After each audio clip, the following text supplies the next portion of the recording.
Hello guys, welcome back to the channel. I'm Sumit, numerology expert. ఈరోజు మన topic వచ్చేసి numerology number 7. ఎవరెవరు number 7 తోని రూల్ అవుతారంటే ఎవరైతే ఈ డేట్స్లో బర్న్ అయి ఉంటారో వాళ్ళందరూ రూల్ అవుతారు. ఆ డేట్స్ వచ్చేసి నెంబర్ 7, నెంబర్ 16, నెంబర్ 25. సో ఎవరైతే ఈ 3 డేస్లో పుట్టుంటారో వాళ్ళు వచ్చేసి నెంబర్ 7 తోని రూల్ అవుతారు. Number 7 Ketu number. సో మేము కేతు గురించి తెలుసుకుందాం. కేతు అంటే ఎవరు? కేతువుకి హెడ్ ఉండదు, బాడీ ఉంటుంది. ముందు వీడియోలో మనం రాహు గురించి మాట్లాడుకున్నాం.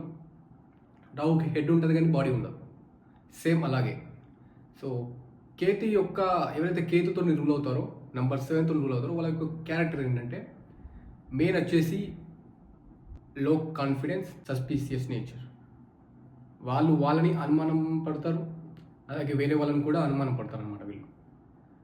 ఎందుకంటే మనం ముందు వీడియోలో రాహు గురించి మాట్లాడుకున్నాం. రాహుకి హెడ్ ఉండదు కానీ బాడీ ఉండదు, కానీ కేతుకి హెడ్ ఉండదు కానీ బాడీ ఉంటుంది. సో అదే కారణంగా హెడ్ లేదు కాబట్టి ఆయనకు ఓన్లీ బాడీ ఉంటుంది కాబట్టి ప్రతి ఒక్కరిని అలా తొంగి తొంగి చూడడం అలాంటి నేచర్ ఉంటుంది అన్నమాట. ఇంకోటి ఉంది. ఇదేం తమ్ రూల్ ఏం కాదు, అందరికీ ఇలా అయి ఉండదు. ఇంకోటి ఏంటంటే డిసప్పాయింట్మెంట్ ఉంటుంది వీళ్ళ లైఫ్లో. ఎవరైతే నంబర్ 7తో రూల్ అవుతున్నారో వాళ్ళ లైఫ్లో ఒక డిసప్పాయింట్మెంట్ ఉంటుంది. ఏంటంటే అది జాబ్ గురించి కావచ్చు, లేదా ఫైనాన్షియల్లీ కావచ్చు, లవ్లో కావచ్చు, మ్యారేజ్ లైఫ్లో కావచ్చు. ఏదో ఒక కారణంలో ఒక డిసప్పాయింట్మెంట్ లాగా ఉంటుంది. సో ఎవరైతే నంబర్ 7తో రూల్ అవుతున్నారో వాళ్ళ లైఫ్లో ఏదో ఒక దానిపైన డిసప్పాయింట్మెంట్ అని ఉంటుంది. అది హెల్త్ ఇష్యూస్ కూడా కావచ్చు. సో నేను చెప్పిన దాంట్లో ఏదైనా ఒక ఇష్యూ ఉండొచ్చు వాళ్ళకి డిసప్పాయింట్మెంట్.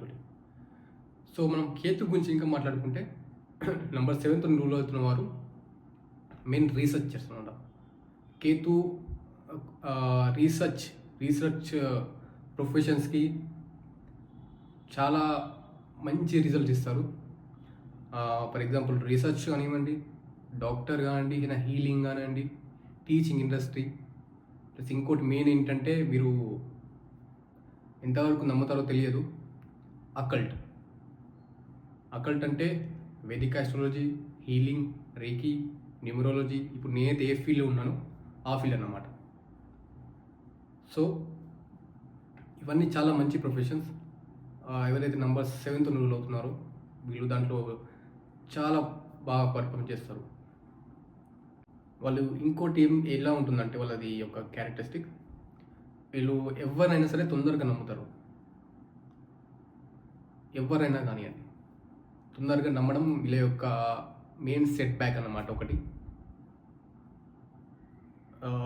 సో పంచ్ లైన్ వచ్చేసి నెంబర్ 7కి వచ్చేసి number 7 researchers, good for healing, occult science, doctor, teachers. వీళ్ళు దీంట్లో చాలా బాగా పర్ఫామ్ చేస్తారు. సో వీళ్ళ యొక్క లక్కీ నెంబర్స్ వచ్చేసి first number 4 is lucky number. ఎందుకంటే కేతు దగ్గర బాడీ ఉంది, రాహు దగ్గర హెడ్ ఉంది. రెండు కలిస్తే చాలా బాగుంటుంది. So next number is number 6, next number 1 and number 5. మిగతా నెంబర్స్ అన్నీ న్యూట్రల్. నేను మీకు నెంబర్ 5లో డ్రైవర్ నెంబర్ 5లో చెప్పినట్లు ఇక్కడ కూడా సేమ్ అన్ని న్యూట్రల్ నెంబర్సే. అన్ని నెంబర్స్తోనూ నెంబర్ 7 లింక్ అయి ఉంటుంది. సో ఏవైతే నేను నెంబర్ 4, నెంబర్ 1, నెంబర్ 5, నెంబర్ 6 ఇవి లక్కీ నెంబర్స్. మిగతా అన్ని న్యూట్రల్ నెంబర్స్. అన్నీ బాగా పర్ఫామ్ చేస్తాయి కేతుతోటి. నెక్స్ట్ వచ్చేసి లక్కీ కలర్స్. కేతు యొక్క కలర్ వచ్చేసి గ్రే అండ్ బ్లాక్. దీంట్లో నెంబర్ 7 వాళ్ళకి మెయిన్ లక్కీ కలర్ వచ్చేసి white, red, green and yellow. So మిగతా కలర్స్ కూడా లక్కీ కలర్సే, మామూలుగా న్యూట్రల్ కలర్స్. ప్లస్ నేనైతే మీకు సజెషన్ ఏంటంటే బ్లాక్ యూజ్ చేయకండి మీ లైఫ్లో ఎక్కువ. దాని బదులు వైట్ కానీ గ్రీన్ కానీ ఇలాంటివి యూజ్ చేయండి. This is all for Ketu. ఎవరైతే నెంబర్ 7తో రూల్ అవుతున్నారో ఇది వాళ్ళ యొక్క క్యారెక్టరిస్టిక్స్, ట్రేట్స్. ప్లస్ మీరు ఎవరినైనా సరే తొందరగా నమ్మకండి. అది మీకు మంచి సెట్ బ్యాక్ ఇస్తుంది, బ్యాడ్ సెట్ బ్యాక్ అనమాట. ఓకేనా? సో మీ యొక్క లక్కీ నెంబర్స్, లక్కీ కలర్స్ ఇవి ఎక్కువ లైఫ్లో యూజ్ చేయండి. So guys, please like, share and subscribe.